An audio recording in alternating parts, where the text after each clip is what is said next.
Well, hello and welcome. My name is Velma. You can connect with me at velmanolds.com.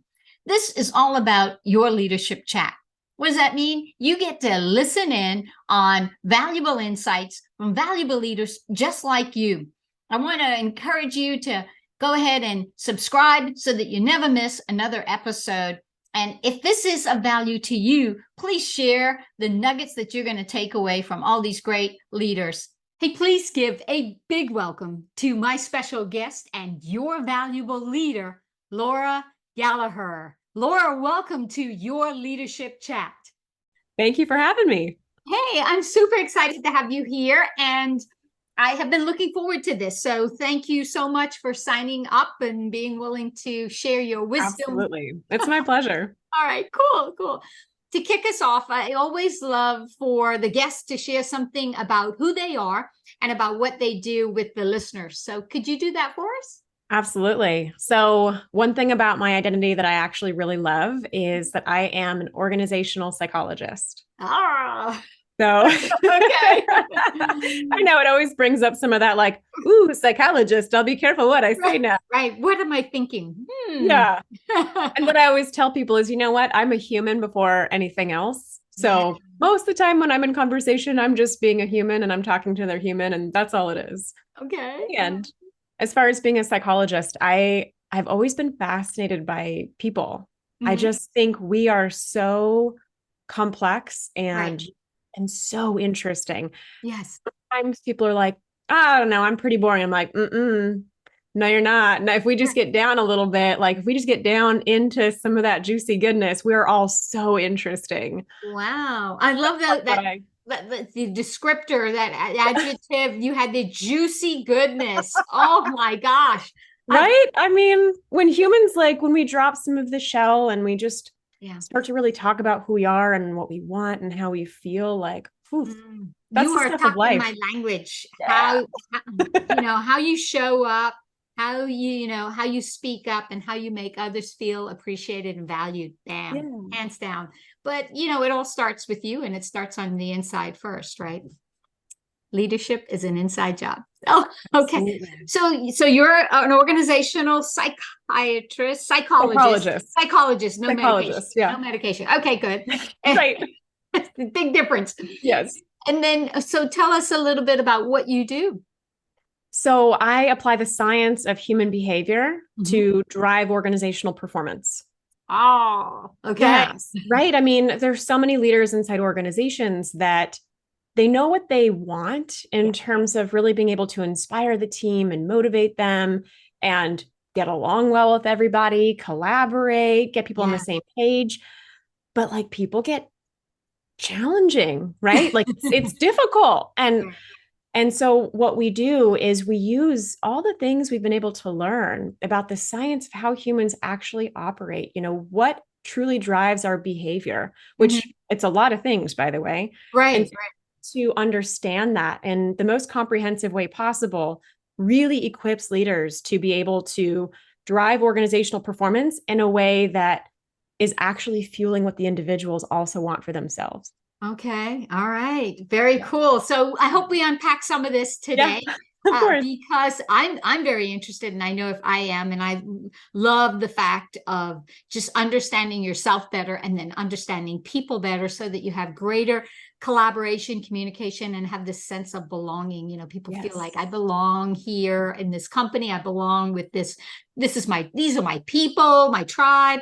So Yes. I'm looking forward to this conversation. Okay. Well, you know that a couple of years ago in 2018, I wrote the book, The Valuable Leader. And it was a great education where I realized that everyone has value and Mm. that everyone can be a leader, and you are leading, one way or the other, personally or professionally. And I really believe that there's a better version of you, and that if we work on that every day, then that will continue to materialize and will give back the gifts that we've been blessed with. So there's valuable leaders in our lives. And my first question is really to help our listeners understand who's a valuable leader in Laura's life, and why would you say that about this person, or maybe more than one, but you're Mhm. open to share. Absolutely. I've been really fortunate, I think, to have multiple leaders who've really inspired me. I'll share the first leader that really stands out to me when I'm asked this question is a woman named Stacy Phillips. Okay. And I worked for her when I was at NASA at Kennedy Space Center. Right. And she had a remarkable skill set when it came to helping me feel like I mattered. Yeah. Everything from, the small moments to when I entered her office, even for the simplest question, she would always stand up, walk away from her computer, come over, sit down, no barriers between us, undivided attention. Right. So much so that sometimes I was even like, oh, it's okay, don't get up. It's just a quick one. Personal But space. yeah, I always, in her presence, I always felt like I Yeah. mattered in that moment. Mm. So small things like that to the biggest things, like within just even a few months of working together, she was leaning on me and my experience and my knowledge to Mm. help her make decisions, right, for our business unit. And so, Yeah. and I was really young at the time, and I might have come in with a lot of self-doubt, but she gave me so much confidence to believe that I had something to contribute. Mm. And it was such a gift. And I think she is somebody who really learned a lot of leadership skills over time. She really Right. learned that these are things that can be developed and cultivated. And she really inspired me. And at one point, I remember she called me her mini me. And I was like, because I so wanted to emulate her. Yeah, yeah. Yeah. Oh my gosh. Okay, so anyone else you want to kind of pull back the curtain on? You have the time. Yes, I want to get absolutely. okay. Somebody else who was a leader for me, right before I worked for Stacy was actually Dr. Philip Mead, who you Hmm. Yes, I have been have. here on your leadership chat. It's his fault that you're here today. It is So his fault. Yeah. So he was my lead when I first started working for NASA. And it was very similar. He was such a champion for me from the very beginning. So again, in moments when I maybe doubted myself, he would just sort of nudge me out in front and go, you got this. And Mhm. I thought, well, if he thinks that I can do this, then maybe I can do this. And then I would just start doing. And of course, I made mistakes and Sure. I would come back for questions, but he did such a great job of just helping me believe that I was capable of everything that was being asked of me, which just helped me keep leveling up my game, knowing Yeah. somebody believed in me. Yeah, it's so wonderful. I've heard more than once, and it's been coined a different way, but it's around the fact that we borrow the confidence of others when we Yeah. don't have it, when they believe in us and we don't even see it. Yes. And that's what Philip obviously did. He said, here's my confidence and my belief in you. Borrow this Hmm. because you can do this. And I love the fact that Stacy, as a leader, made you feel like you mattered. Hmm. You as the person first, and Hmm. then, that project leader second. But it was you, Laura, first, the person. Absolutely. Yeah. See, this is why all these roads are like just coming together on your love for, the science of people and getting people to level up to their best and do their best in the work environment, but also be their best as a person. It's because of the types of leaders that have paved the way for you. Absolutely. I It's so love that. true. I love that. I love that. So two great stories, Philip and of course, Stacy, thank you for balancing us there. Okay, so tough question coming up. Okay. And I phrase this question around how do you pay it forward? But Hmm. really what I'm asking, Laura, is when you know what it means to have a valuable leader in your life, the the other side of that coin is how are you impacting other people so they could see the value that they have, so they could borrow from your confidence and help them feel like I matter and I make a difference. How are you impacting others to become valuable leaders? I think in terms of, time and where I feel like I've had the biggest impact, I could probably give, two answers to this. Okay. Um, my first answer is in all the work that I'm doing with leaders in other organizations, Sure.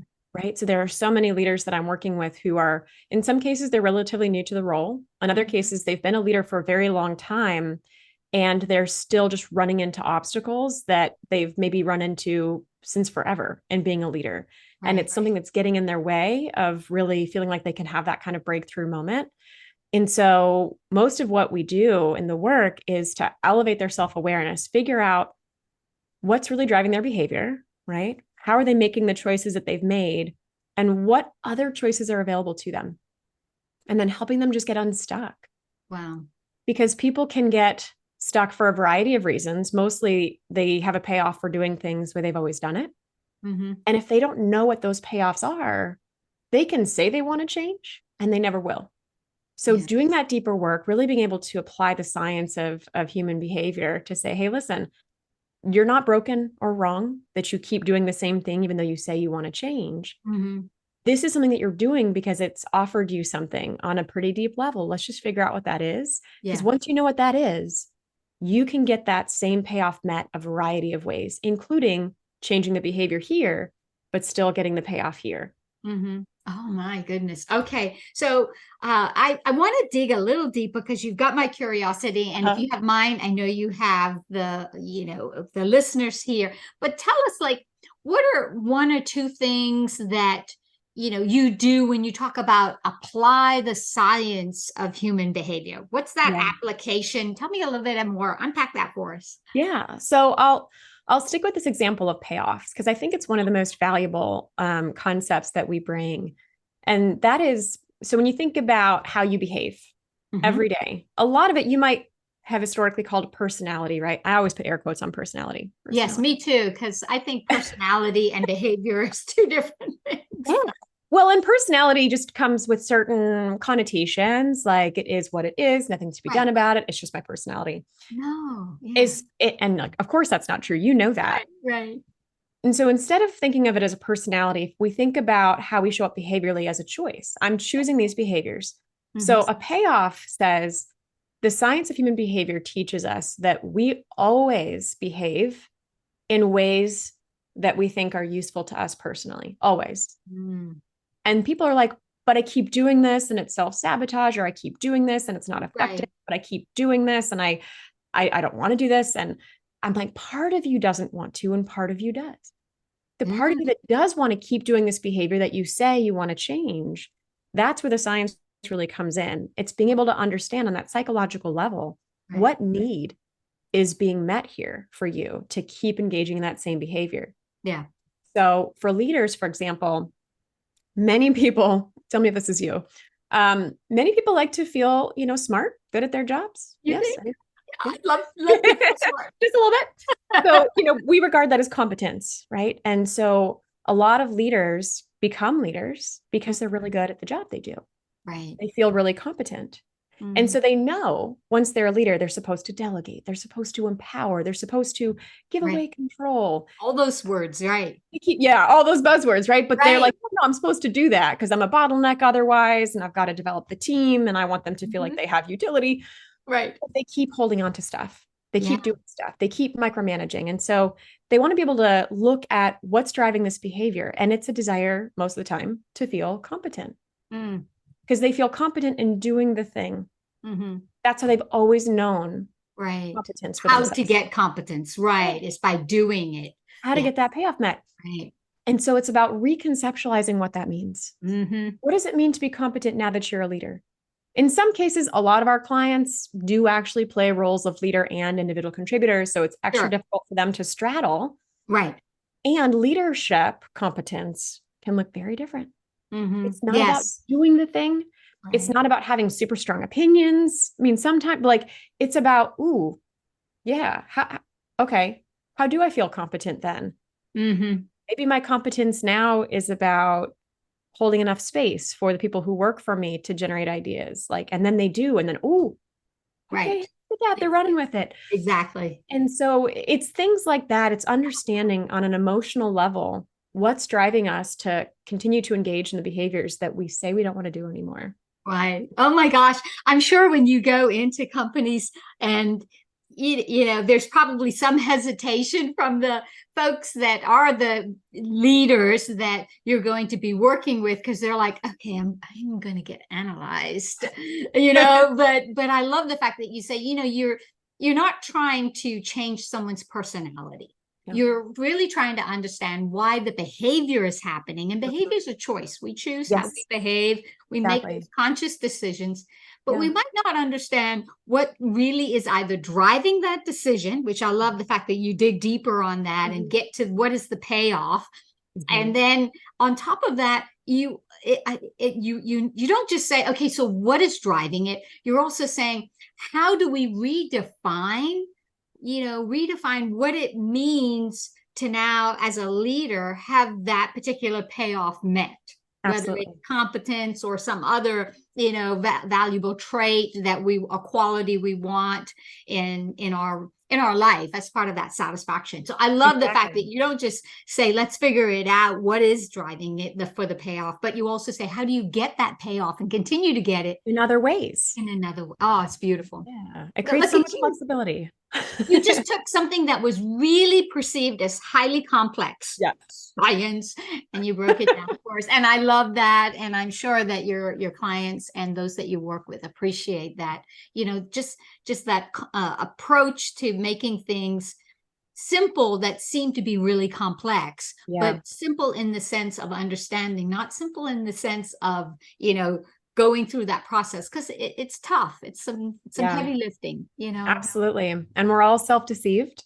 Yeah. And so figuring out in what ways am I actually holding back some of this information from myself that would be really useful. Right. Those blind spots. We don't even know sometimes what's driving it. Oh, absolutely. Okay. I don't know how you're going to top this next question, but listeners always look forward to, okay, so what's going to be big takeaway? Because what's in it for me, right? This is like, people are listening to this podcast. We don't know when they're going to listen, but we know they are listening. Thank you guys for listening in.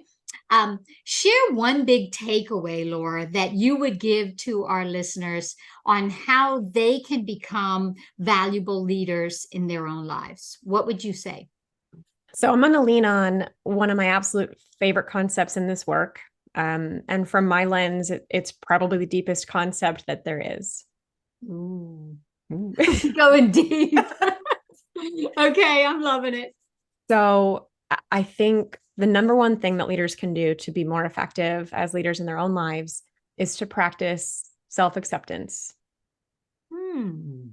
So being fully okay with who you are right now, in this moment, not after you change a few things, as though that will suddenly make you good enough. Right now, choosing to believe that you are enough exactly as you are, and letting that actually fuel your self-improvement.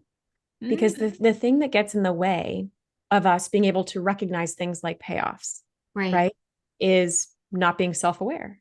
And the reason we're not self-aware is because we're hiding things from ourselves that we don't want to know. Wow. So self-acceptance, when I'm actually okay, that means my defenses are down, my walls are down.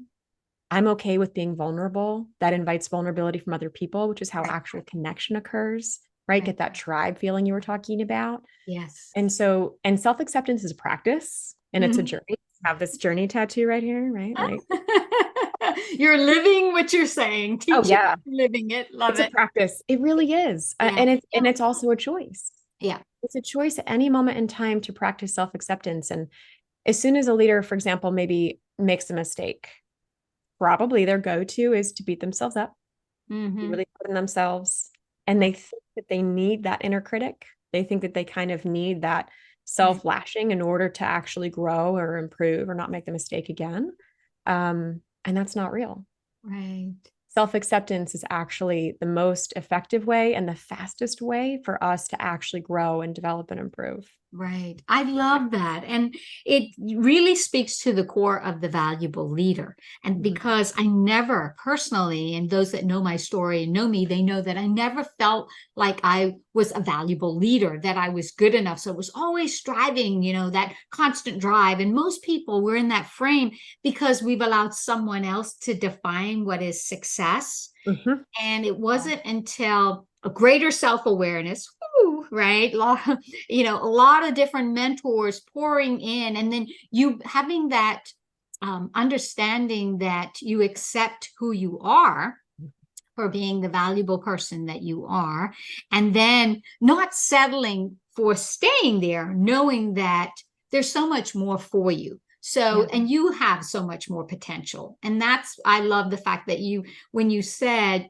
it's this self-acceptance, Mhm. but you didn't say, and then we stop.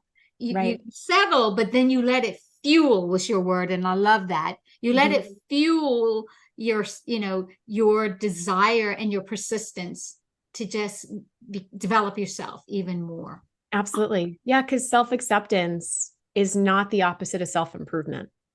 The opposite of self-acceptance is self-judgment. So you can focus on self-improvement through a self-judging lens, Yes. self-accepting lens, and research is very clear. Right. Will grow faster and more effectively when you are growing and improving through the self-acceptance lens. So Mm, there's a myth there for people to really rewire their brains around, which is right. I don't have to judge myself in order to improve. I can accept myself and I can improve.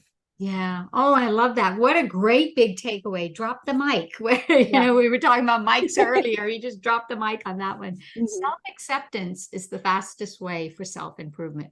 Yes. Love it. All right, Laura, I could talk to you because you like my language. I could talk to you all day, but I know that you have a lot to do and more other things with some folks that you're pouring into. So, how can listeners learn more about you and follow you and learn about what your work and what you're doing? I think the best place would be to go to gallaheredge.com Okay. and just take note of the spelling of the last name because it's Yes. Gallaher and not Sure. Gallagher. Yeah, But yeah, you got me on that one. yeah, That's yeah. good. So Gallaher Edge is a great place to see what our services are and how we can support both people as individuals as well as organizations. Yes. Okay. Awesome. Well, then we will put the URL here for everyone else. They can screenshot it or just go out to the website and get to know you and the team a little bit more and what you do. I want to personally thank you so much for your time. Thank you for letting Philip rope you into this with Of me. course, it's a pleasure. It's just been a pleasure, and I really appreciate you. Thank you so much. Hey, thanks so much for watching another episode of Your Leadership Chat.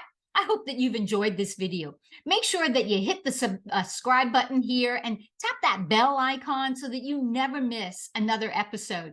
I hope too that you'll give us a thumbs up on the video for a like, and then if you feel led, please share the video with those who need to see it. Thanks so much for watching. We'll see you next time on Your Leadership Chat. Bye for now. Just Gallaher.